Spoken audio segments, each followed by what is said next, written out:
Hey there, welcome to Journeys of Empowerment, the podcast that's on a mission to spark agency in each and every one of us. I'm your host, Michiel Soetjiet-Rijt, and in this show, we'll be diving into real-life stories, personal challenges, and incredible transformations with inspiring role models for social impact. Whether you're navigating on your own journey or helping others on theirs, this space is for you.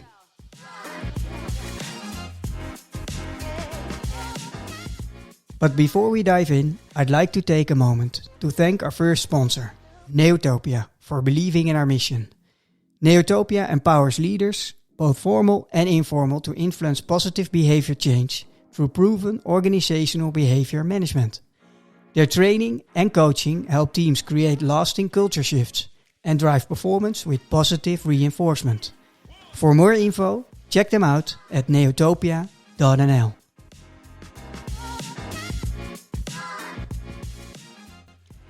Today's guest is Navid Mohamadi, a passionate social entrepreneur and founder of SHEXON, an organization on a mission to empower international graduates by connecting them with professional networks and alumni for career guidance. Navid's journey into social impact was influenced by his own early childhood experiences, which planted the seeds for his belief in the power of informed decision-making. Throughout his career, he emphasized the importance of cultivating resilience, which he views as being rooted in three essential pillars. With a Ph.D. in supply chain and operations management, Navid is dedicated to creating impactful solutions that addresses the challenges faced by students and professionals navigating the job market. In this episode, we'll explore how Navid's life experiences have shaped his mission and the foundational principles guiding his work. Here we go! So, Navid, welcome at my place HQ of Journeys of Empowerment. Thank you, Michiel, for having me. Thank you. I really love that you were here, and we first ate lunch. So it was for the first time you ate risotto, right? Yes, very true. Okay. And you said that your wife is all really loving Italian kitchen. She is, yes. And do you cook yourself at home? I do. I love barbecues. I'm a meat person. I love barbecues. Not very sustainable, but that's what I love. But it's an honest answer. And but it would be a great surprise. I won't raise the bar any higher today, but for now, did you surprise her with making? And it isn't a surprise, of course, anymore because we are broadcasting this podcast. I realize myself now. I was asking as a surprise to cook the menu you just ate for her. I need to learn how to cook that. For sure. But yes, I like to surprise her with the food also. Yeah, for sure. The whole way we met, actually, it's interesting. We met at the DNNL cohort 2024. True, yeah. Where you were pitching SHEXON. Maybe good for the listener to first take a step back. What is DNNL about and what was the cohort and what did you learn there before we deep dive into SHEXON and further on the road of your path? Yes, sure. DNNL stands for Dutch New Narrative Lab, where they are focused on helping entrepreneurs who are into doing social impact, so social enterprises, so wherever they want to actually make some impactful changes. And they are also focused on underrepresented founders. So, and also having a migrant background, I was in that category. Cool. And how did it help you? I think from different phases. So they have different workshops that basically help you with a bit of training on different levels. But besides that, I would say the network that they bring in, the people that they know, the connections that they can make. This is a big thing, especially if you are international if you don't know that much of people. And if you're new to this entrepreneurship world, that network opens many doors, for sure. For sure. And you were there pitching SHEXON? Yes, of course, yes. And what is SHEXON all about? And also, what is the mission of SHEXON? Because I know it, of course, but I really love the mission. Yes, true. SHEXON stands for Sharing Experiences Online. And the idea, our mission is helping students and early graduates, specifically focusing on internationals, to gain information, being able to make an informed decisions about their careers, helping them feel confident and supported, and being able to build their careers on. Great mission. Ambitious mission. Yes. And what is the stage of the company right now? Where are you at?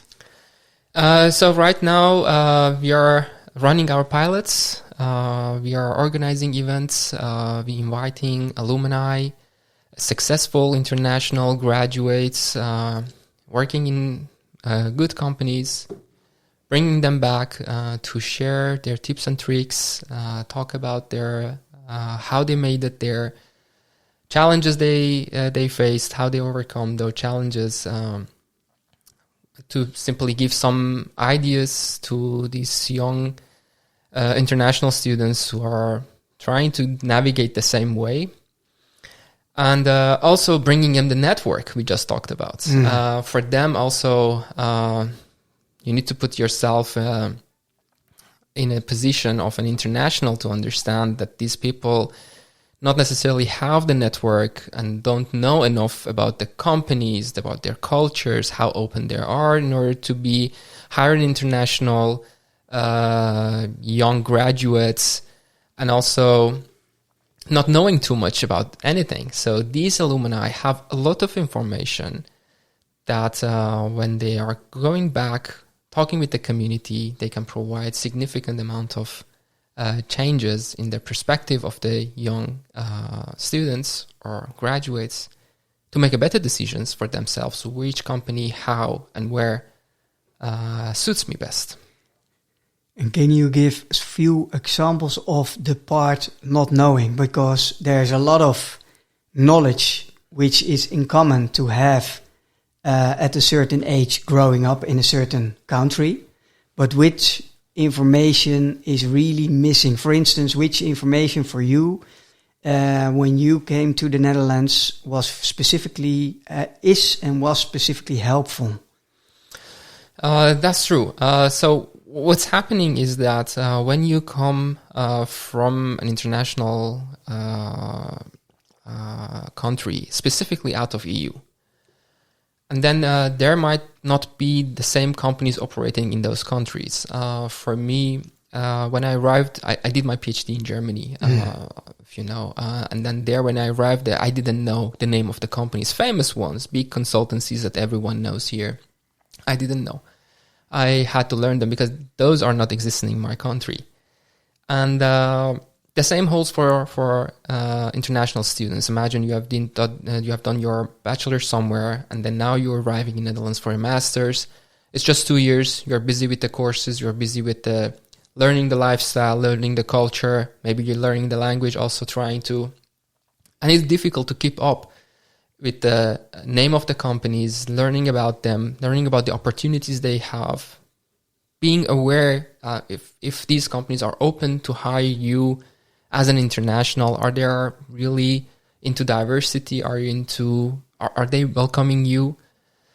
These kind of things are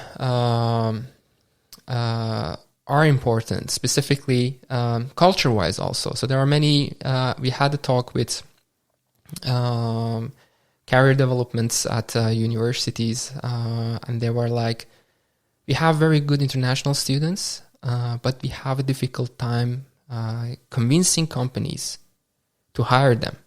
They usually fail in the interview level because culture-wise, they have been taught to, for example, be polite. And when polite means in my culture, I'm Iranian, right?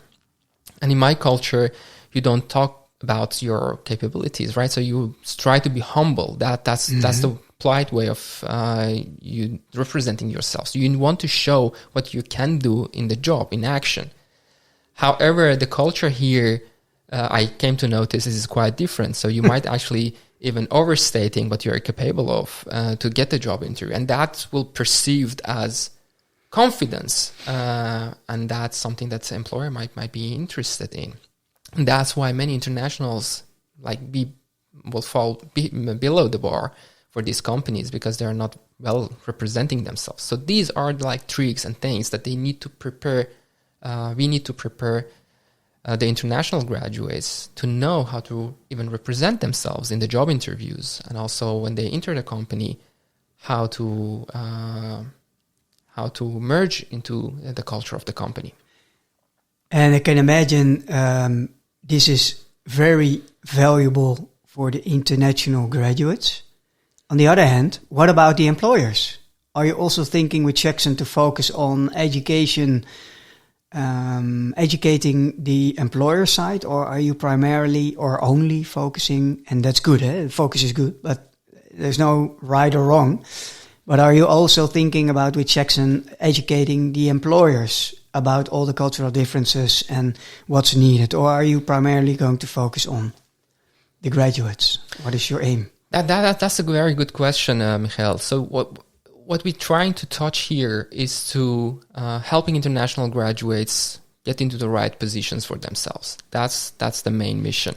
However, the problem that we are touching is retention of international talent, which actually is the problem of the government and also industry companies. Right now, we see that more than half of 54% of international graduates leave Netherlands after the first year of graduation. After 5 years, only 25% remains. Wow. Yes, this is a huge talent loss. This is a waste of talent. But this also is also the reason why they leave. Because is it highly assumption that we think the reason is not getting on board in the Netherlands? The number of studies on this topic is very limited. There is only one study by Fontys Universities where they dive deep into the details of that. Of course, we have some people coming from EU that they might actually want to go back, do things so we don't focus on them also. Mm-hmm. But there are a big ratio of international graduates coming from out of EU. And they study here. They put their parents' investment into these studies, and they want to study. They want to stay. They want to build a career here. And the difficulty that was identified by that study was that these students don't have the network. They don't know what to expect from the job market. They don't know the companies. Most of the students actually get a job are through their supervisors, through their professors. And many actually struggle. They don't know from where they should start. They don't know which companies they should apply for. They don't know how to prepare themselves for the job market interviews. And that's a big drop. And we know from the government side also, this is a big problem because we have over 400,000 vacancies in the job market that we cannot fill. We simply don't have enough employees to fill those spots. Or employees who doesn't want, or not, that are not the jobs employees are looking for. So the number of jobs available is higher than the number of people looking for jobs. That's simple. And at the other side, we have lots of international talents already here, invested in their studies. They want to stay, but they cannot find a job. How ironic is that? And that's where we jump in, that to be able to help these students to prepare for those vacancies, to apply for those vacancies, be able to contribute to the development of the country when they want to stay. Before we dive deeper into what makes me really curious, and also, of course, in our pre-conversation and also in our lunch and time we spent already together, for me is clear that there is a really intrinsic motivation behind this. And but before we dive deep into the intrinsic motivation and what led you on this path towards your mission, one step back, what are you doing right now? Is this a 100% focus of you, or are you besides also another job, or how do you balance it with financial obligations you have yourself? Yeah, true. So, I'm also an international. I'm still on visa, so I need to have a job, right? Yeah. Yes, sure. That's a joke, but I'm a part-time lecturer at Tilburg University in the supply chain management department. And that's where the income comes from. And also on the side, 60% on the university, 60% on the SHEXON. And so this is how I divide the weeks. Yeah, okay. And about the university where you are lecturing, how diverse is your class when it comes to supply chain and operations? How diverse is it? That's I need to look at the numbers to be specific about that. But I know that the certain ratio of international students also are there. There are some universities that are more international. There's are a bit less, but let's not dive too deep into that. That part. Of course. All right. Then they're very interested in, and I believe, and I'm convinced the audience also is, what is fueling your intrinsic driven motivation to step into this specific, meaningful area where SHEXON is heading? I think I started the journey like a year and a half ago when I was talking with international students about their hassles, their troubles, whatever they are going through. And when I was talking with them, it was interesting because they were mentioning a few things. You notice a pattern happening over and over where people talk about like how stressed they are when they're getting closer to the job market, how they feel unprepared for the job market, some of them said, well, like, this is the saving of my parents I'm bringing in. I have a huge investment here. I don't know, should I do a master? Should I study further, or should I go to the job market? I don't know what to do. And that feeling of being lost, that feeling of the moment of the decision, that you're scared of making a mistake because simply mistakes is costly, right? Either time or money or whatever. So mistakes just mess up with your resources, and that's what you don't want to have. And I felt very much resonated. That felt like I could feel the pain. So it's not just hearing it, but I felt the pain because I was there myself. In different places in my life. I was there myself when I was thinking of making a decision, how it's gonna be,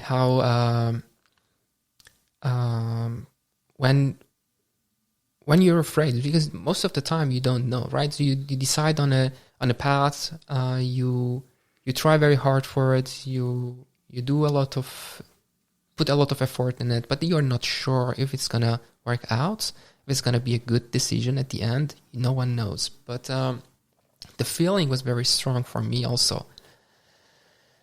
And I think this is quite rooted back in my childhood. I think we had a very quiet luxury life when I was a kid, up to 6, 7. My dad went bankrupt for some reasons, so with all the good intentions, he made a few decisions and all went wrong. And that was something that he could never back up from it, right? So this was something he could never compensate for, and that's and I felt that, right? I was 9, 10 years old when I felt like money is a limited resource in our household from now on. And then I felt how much pressure my family was into, and I felt like, okay, I should be careful then. If you say I felt that, can you still recall the feeling right now? Yes, yeah, very, because I can see it, but the listener can't see that. But it does something with you, right? Yes, very fresh, very fresh. I still feel that. I still feel the pain. How my dad was trying very hard to come up with a better solution, a better thing. He couldn't, unfortunately. That was very difficult for him. I was seeing him, how he suffers from that. Of course, he wanted to provide for the family. He was a good man. But those feelings, I don't want it for anyone. I don't want it for myself. And when I actually was in a driving seat of my life, making decisions for myself, which, for example, program should I study? Which job should I take? Even when I was thinking of like pursuing a startup, this is a risky decision, right? You know better. I mean, this is not an easy path. And all of these things, when you think about it, it's very stressful. It's very, because you don't have resources, you don't have time, you want to improve your life as soon as possible, and you don't have, if you're not coming from a luxury household with high financial systems, situations, then you would say, okay, I don't want to also waste my resources, waste my money on there. Are we still in Iran when you're thinking about those kind of questions, or are we already heading towards Germany? What led you to go to Germany? No, I think I was in Iran at that time. So the journey was for me. What the way out was studying. So for me, at that very young age, I started studying. So I was part of a school called Exceptional National Talents, stuff like that, fancy names. And then you have entrance exams. So I was really started studying very hard at the age of 9 or 10. And for me, that was, you want to make a change, you need to work hard for it. And from that young age, I was like really part of this, the culture that I had for, like, I want to become someone, I want to become an engineer, I kind of become a doctor or something, and then I can actually help my family out of this situation. That was very deep feeling that I had. And at that point, there wasn't much of information. You're talking a few times, and also in my introduction, I mentioned informed decision making to prevent mistakes, or trying to prevent mistakes, because we never are able to prevent all the mistakes we're going to make, right? It's always easier to say said than done, and it's always easier to say in hindsight, if I knew this or that, but it helps you. The lack of information for you at a very critical stage in your life. What helped you at that point coming to certain decisions? Without having the information, what did you do about that? That's true, right? So lack of information actually comes when you talk about international graduates and students. We're talking about the people who packed all their memories into a suitcase and then brought everything here to a new country. You're talking about the people who simply don't know, are not aware of the possibilities in this new country.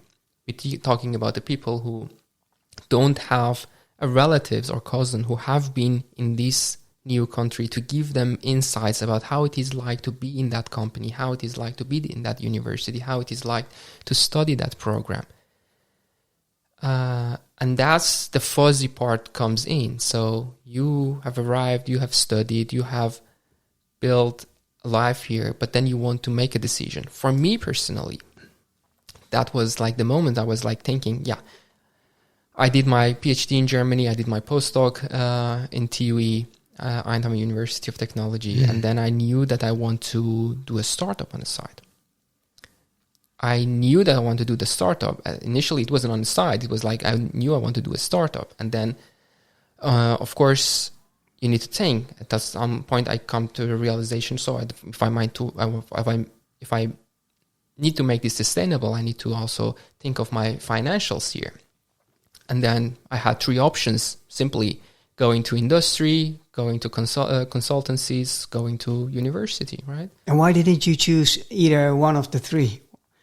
Temporarily you do, but why choosing for the startup? Why choosing for the most struggling path forward after enough you've been through yourself?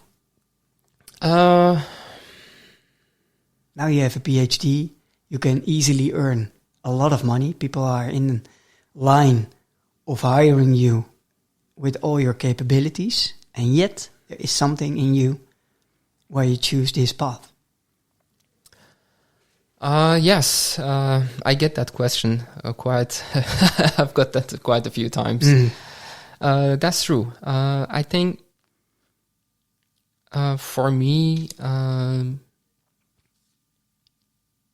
it is very deep feeling. So first of all, I have always been passionate about having a startup, but also the social impact is something very important for me. Even if you look at my research in academia, this is all about increasing sustainability, helping refugee camps, stuff like that, because I felt like I want to have an impact. And that's a big part for me myself, looking at many international students struggling with their decisions and then trying to find a job in their orientation year that they have, the only limited time that they have to find a job. When I'm thinking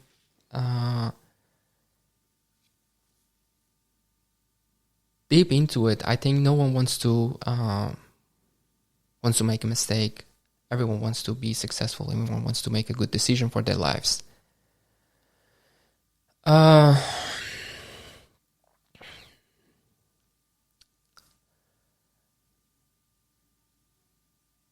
It's the same for me, right? I also want to make a success out of this startup. I want to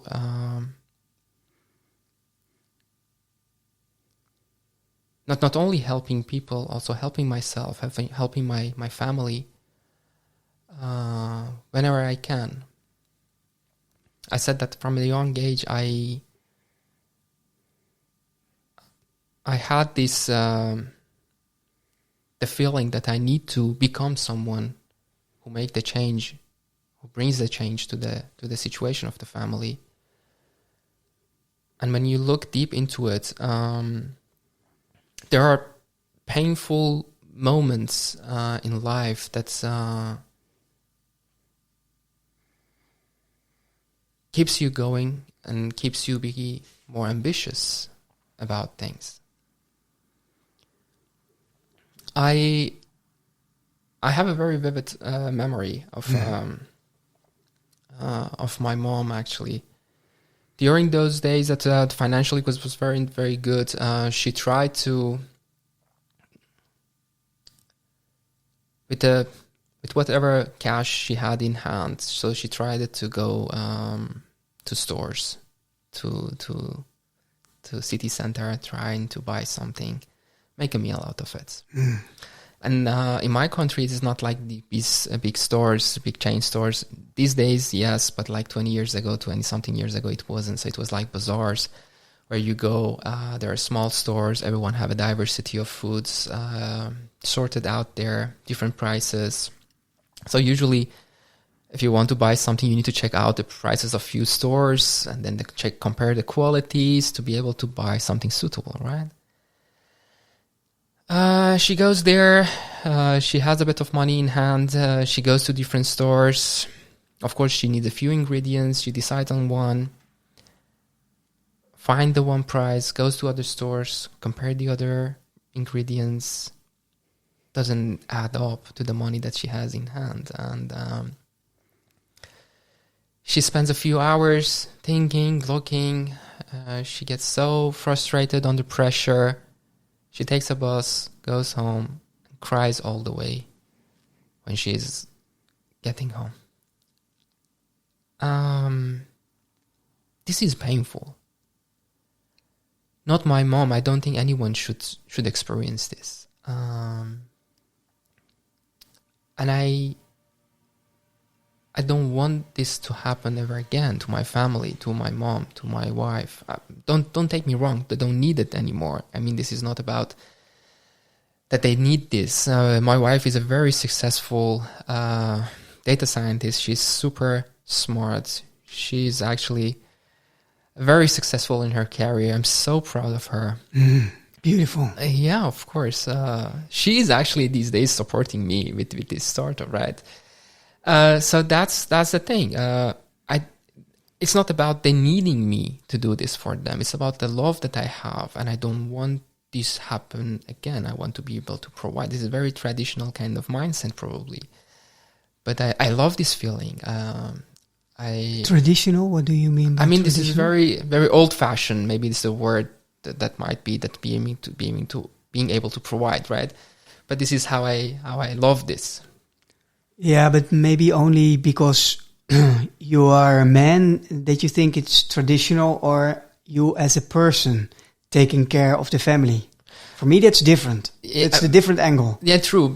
If you hear it from a man saying that, it might be old-fashioned, but this is exactly as a human I'm talking. Yes, of course. That's what I hear, and that's knowing you where it comes from. But yes, that's exactly. why I stepped in. So yeah. How does it feel to talk about this? Wow.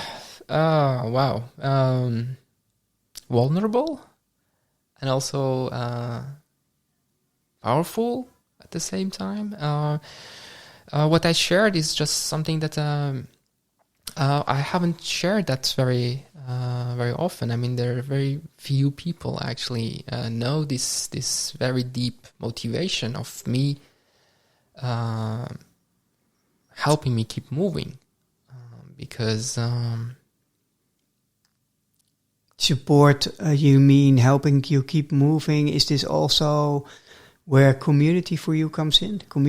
Community around you helping you, and for instance, what we spoke about. Do you think? I meant more around resilience, of course, but that's also a big part. The fact that, again, talking about international people, talking about these people leaving their parents, leaving their siblings behind, leaving their friends behind, leaving their homes behind, coming to a new country, and imagine the first day that they arrive, how lonely they feel. Of course, they are excited about these new opportunities and everything, but there are a lot of learnings, there is a lot of feeling that you need to still fill in, and like feeling of belonging, feeling of support, feeling of, I don't know anything, is there anyone can help me with? These kind of things are very important when it comes to the community, and this is one of the, I'm always say SHEXON is a community-based platform. It tries to be a community-based platform. It will be. It will be, definitely. Yeah, for sure. Where we can increase our network. This is interesting to talk about. This is very also this is something very recent. So we recently managed to buy a house, Michael. And this is so exciting. But yeah, you can see that right away. Yeah, in my face. Makes you. It really. That's really doing something, right? Yes, because we have come a long journey with my wife. We started from a dorm and then slowly build on that. This is super nice, a dorm, one bedroom and a separate kitchen and that kind of living situation. Yes, we started like that in Germany, and now we are developing ourselves through this thing, and this is nice. Of course, it comes with a lot of sacrifices, a lot of effort, a lot of hard working for both of us. But it is very exciting. This is a big achievement for us. But then, even before that, so we were looking for the houses. We bid, we won the bid. We applied for the mortgage. Our mortgage didn't approve the level that we wanted. So we were short. We were quite sad because we loved the house. And then we said, okay, we want to give up on that. And then our friends called us to do like asking what's going on, what's happening, what's the status. And oh, we're gonna give it back because we cannot afford it. And they were like, why? Because we said, well, we are short. The mortgage wasn't approved the way that we wanted. And the few of them actually chipped in. Wow. They all chipped in to fill the gap. They said, well, no, we're not let this opportunity just pass by. We're going to help you. We're going to do this for you. Take a year or two to return the money. And then this is why, wow, this is powerful. This is powerful. This is the chosen family. This is That's why you need community. Not for buying houses. Don't take me wrong. Okay. But the fact is, there is many moments that you feel down. You need people who you can trust. You need people who to be around you, to support you. Sometimes just with mental support, sometimes with emotional support, sometimes giving you advice of what you do, what not to do, how to navigate your job market sometimes. And having these people around you feels amazing, feels powerful. Yeah, I can imagine. And it enables you to buy the house you really love to have, right? But one question pops up is, how easy was it for you and for your wife to receive the kind of help you received? Difficult. Very difficult. That was... we were like, we cannot do this. We were like, I was sweating like hell because I raised very independent, even though the situation was not good, but I was raised very independent. I was raised very, the same for my wife. And for us, taking those, loans from friends was very difficult at the moment, but it was only possible because they came to us with such a nice attitude that this is how it should be. I initially wanted to give the house back. I want to say I don't want it, but then they were so open, so motivated to help us that their energy kept us going. Can we unpack a little, because here's really some value for all of us, I believe, because we normally are not very good, in general, not very good to receive. There's a book, it's called The Go-Giver, and The Go-Giver is about, it's a beautiful book, and there are 5 laws in it of stratospheric success. And one law is the law of receptivity. And that is about receiving, being able to receive. And we tend to struggle with that. Can we unpack why for you? And also what's interesting, was there a difference in the level of being assistant to accept between you and your wife, or were you for kind of the same level? What helped you? I think about that we have a very great communication between us. So we usually are very communicative when it comes to these kind of things. So we're usually in the same level when it comes to which feelings were in the way? Yes, exactly. Very, very similar. Very similar.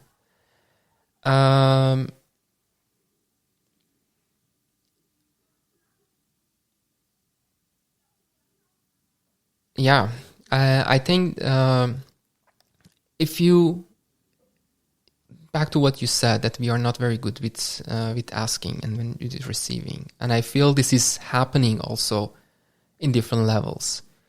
For example, when you're talking with internationals, so you might say, well, why don't people don't reach out to successful people on LinkedIn and ask for help, right?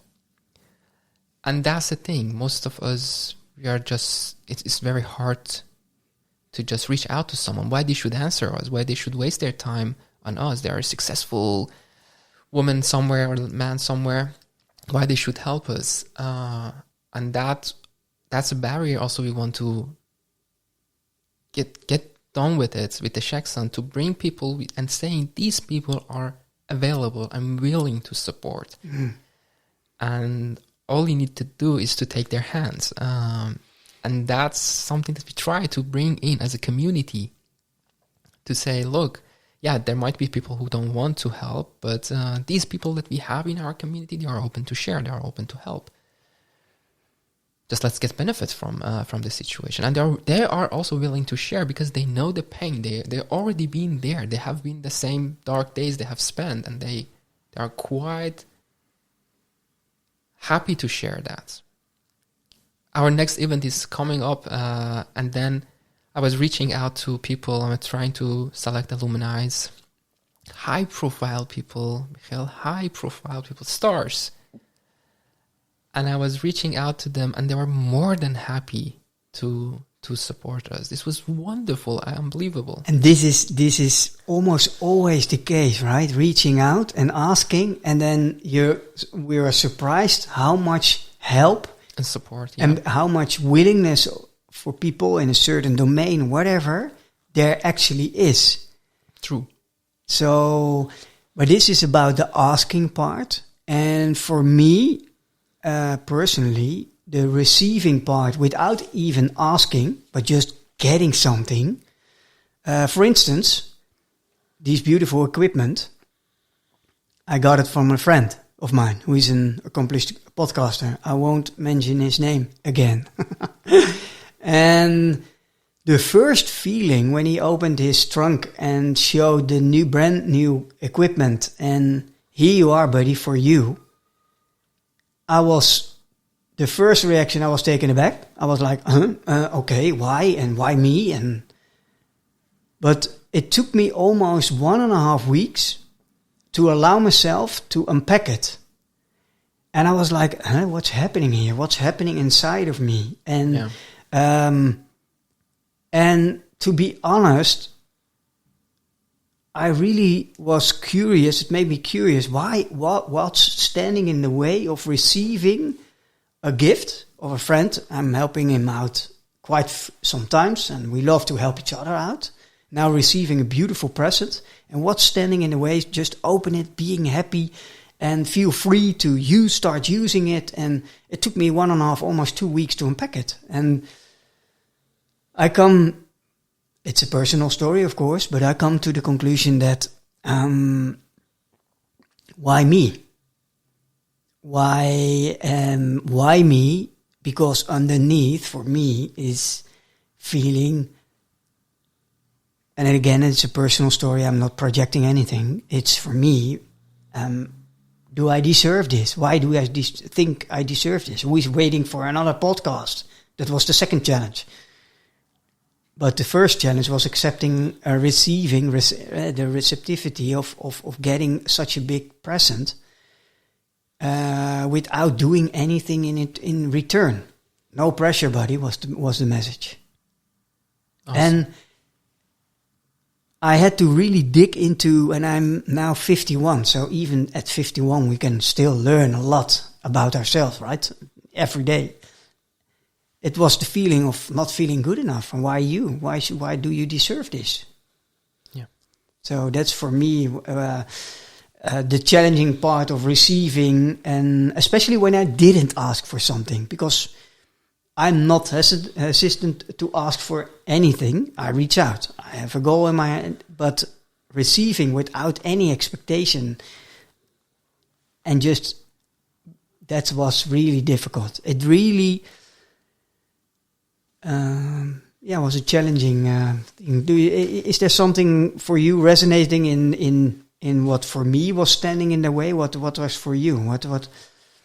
What can we learn and share with the audience? And maybe it's too deep, or maybe, but I think here's a real value, because I think we struggle a lot with receiving. I think very similar feelings, right? So that. Of course, this is something that you feel about. When you were talking,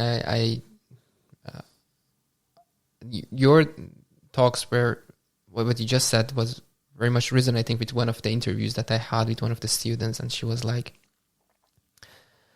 I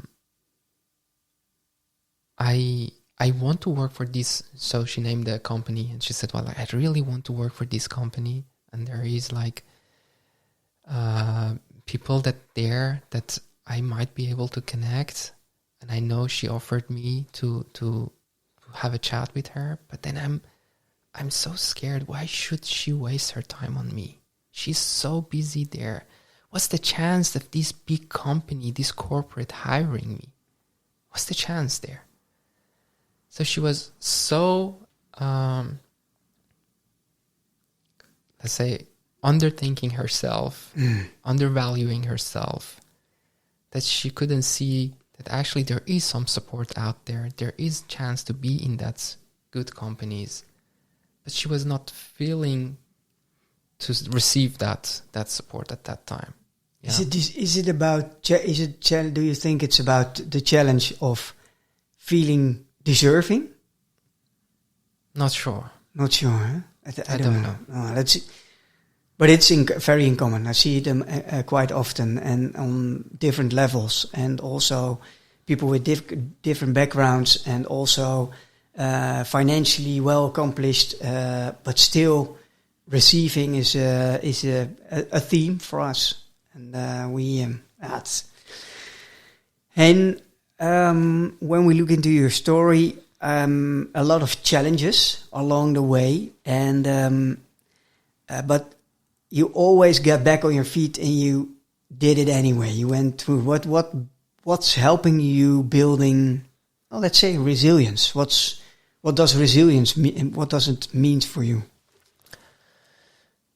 Wow. So this is a big topic, right? So I think this is resilience is basically what helping you keep going. And when I think about it in my life, there were many moments that you feel like maybe I cannot do this one. Maybe it is not possible. Maybe it's not just doable. And it is okay if sometimes things are not doable, right? But the thing is, for me, there were always three things, three pillars that build my resilience around going forward. The first pillar for me was the first story that I told you, right? This is about the love that I have for my family and the love that I would like to provide for my family, the love that I want them to have all the best things that is possible, right? Mm-hmm. The second thing is I don't believe in chance, but in opportunities. During my PhDs, I had the opportunity of meeting a retired Chinese professor. Mm-hmm. And he said something that I cannot forget. He said that chance doesn't exist. Luck doesn't exist. So he said, luck, people see something from outside and then see this is luck, but this is not. So he was luck. Luck is defined as cross-section of opportunity and preparedness. Opportunity and preparedness, right? Preparedness, yeah. Oh, yeah. And he was like, opportunities happen for everyone, but only the ones who are prepared for that can benefit from that. And if you look from outside, you say, this was just luck. He or she was just lucky. But you don't see how he or she was actually prepared for that. So there is another interpretation for that. So I always also say it's like life is like, or luck is basically like surfing. So you need to go somewhere, prepare yourself somewhere, wait for the right wave to surf on that, right? Mm-hmm. And that's the opportunity that arises. But you need to be in that location. You need to be prepared for that. And that's what I always believed in. So there were moments I didn't know what's going to be the outcome of this specific action that I'm doing, but I knew that I'm just preparing myself. I don't know if it's going to work. I don't know if it's going to be good. I don't know if it's going to be any benefit out of that. But I just need to be prepared for that if in case the opportunity arrives. And that's the second one. Wow. All right. And may I step in for on the second one? Yes, preparedness. And yes, opportunity. But for many, it's a struggle to be able to prepare. What about those people? Yeah. In what terms do you mean struggle? Preparedness in terms of being, let's say your aim is, I want to be a highly skilled professor in X, Y, Z. Then you have to be able. Then you have you need the opportunities, but preparedness is heavily depending on being able to go to school, proper school, having a meal and a roof out of. So where does that comes in? So I'm not challenging the Chinese retired lecture, but it's more like, okay, I follow you, preparedness and opportunity. Yet, what I think is very powerful in what SHEXON is trying to do is helping a lot of people becoming able to get to the point of preparedness, right? Yes, it can be, but also, exactly. Yes and no. Yes, in a sense that we need to be prepared for the opportunities for the job markets that is going to be open anytime in any of these companies. But nevertheless, those students also need to be good, right? So they need to be having a good grades. They need to be a good students. They need to be a good graduates, right? Because when the job is open, there are many people apply, but one of them only get that, right? So that's the preparedness comes in. Of course, it requires hard working. I have nothing against what you just said. So there is sometimes that you don't have the luxury of specific opportunities, and that's for sure.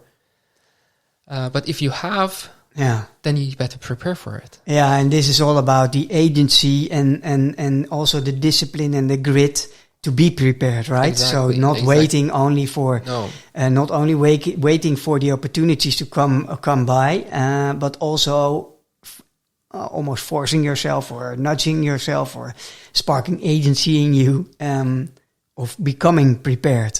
Yeah, yes. Okay, that is right. And the third one? The third one is simply a quote by Franklin Roosevelt, and he says, "Courage is not the absence of fear, but rather the understanding that something else is more important than fear." This quote is with me from a young age. This one is very old with me, and that's where you feel this is something not possible, when you feel terrified, when you feel this is difficult, if you feel all of these emotions, and you are close to say, well, maybe this is not for me. And that moment, that the realization that I'm doing this, and actually first acknowledgement of your feeling that I know that I'm terrified. I know that this is going to be scary. This is going to be difficult. I know that. I acknowledge that. But I'm doing this for a bigger reason. I'm doing this for another thing that is more important than my fear. Beautiful. What comes to mind as the last difficult thing you think you did, which this one came in helpful? Starting a startup. Believe it or not, Michael, starting a startup was something completely out of my comfort zone. I did my PhD, I did my postdoc. I could have built a much easier career. And yet we're here as a founder. As a founder. SHEXON. And this is, there is sacrifices comes to that, right? Financial, of course. Time-wise, this is a risk I'm taking. There's a lot of things coming. And I'm terrified as hell. And I'm here anyhow. Yeah. All right. And terrified. Sorry, listeners, for the coughing in the microphone.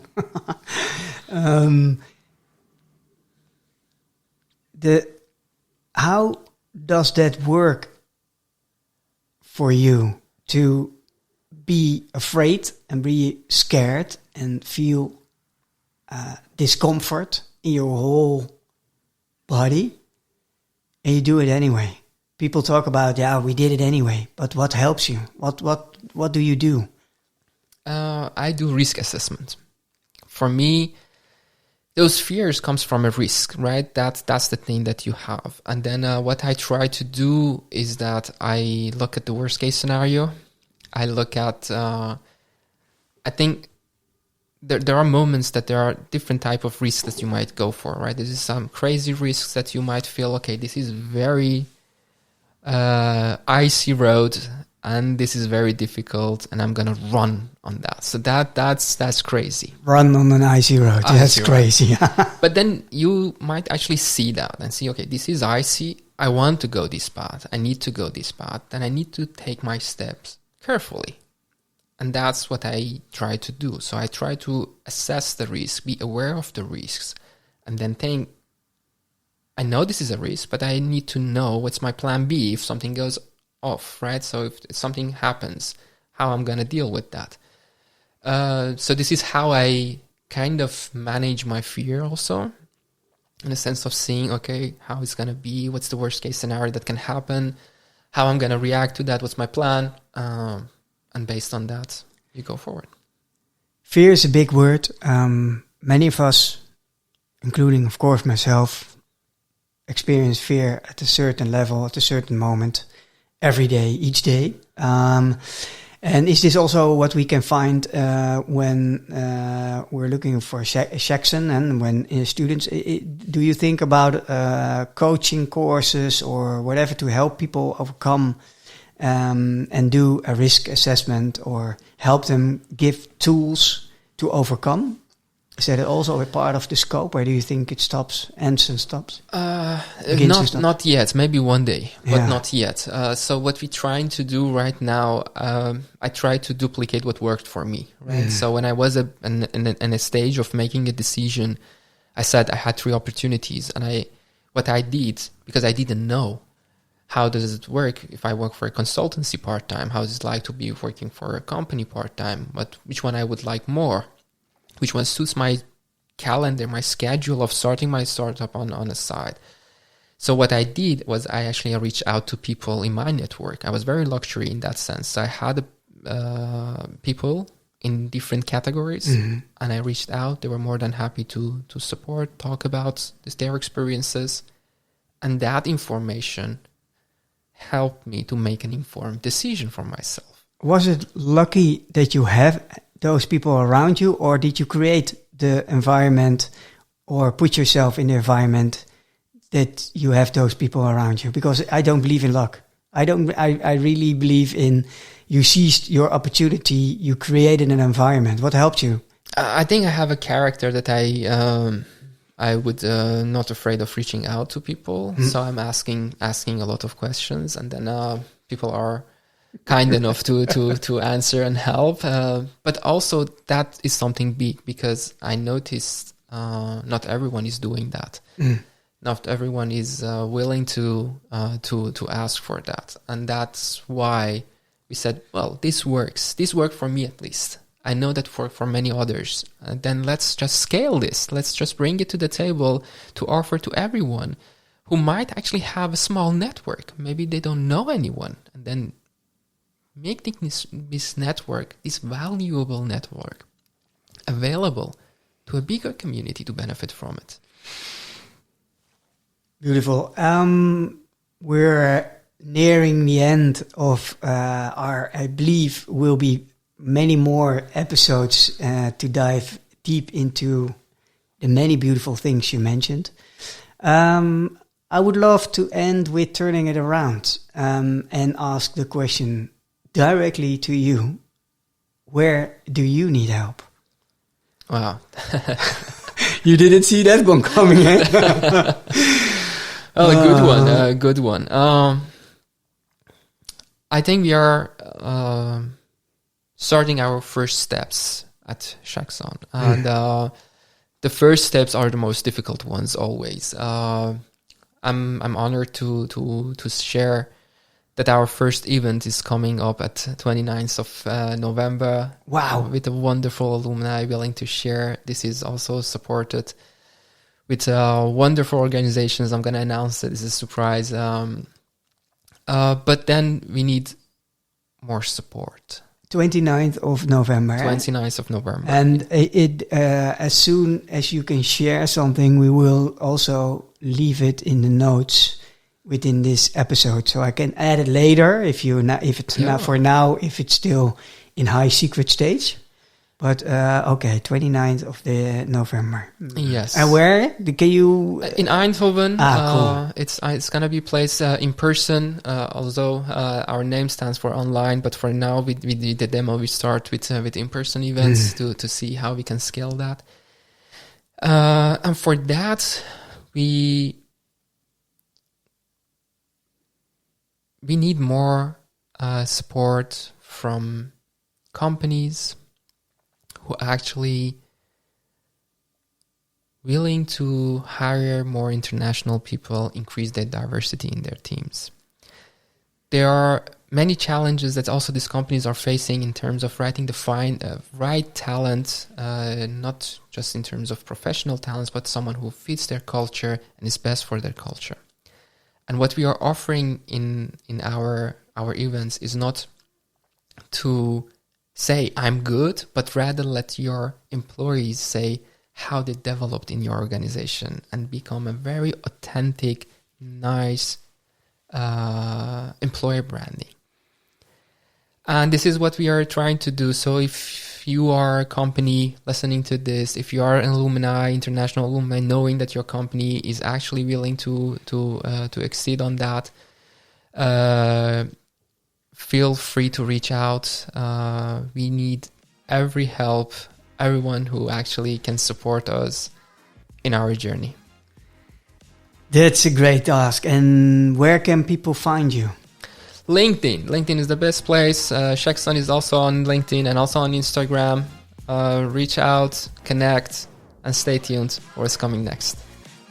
Thank you so much, Navid, for your openness, for your vulnerability. I really believe that's one of your superpowers. Keep going, keep being you, and thank you for joining Journeys of pleasure. Empowerment.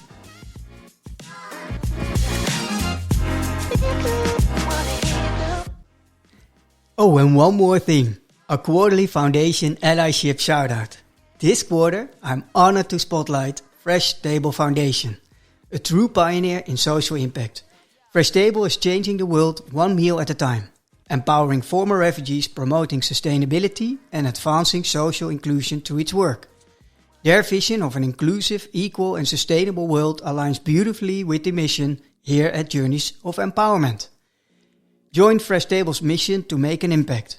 To learn more and support their groundbreaking initiatives, visit freshtablefoundation.nl today. Together we can make an impact and a difference, meal by meal.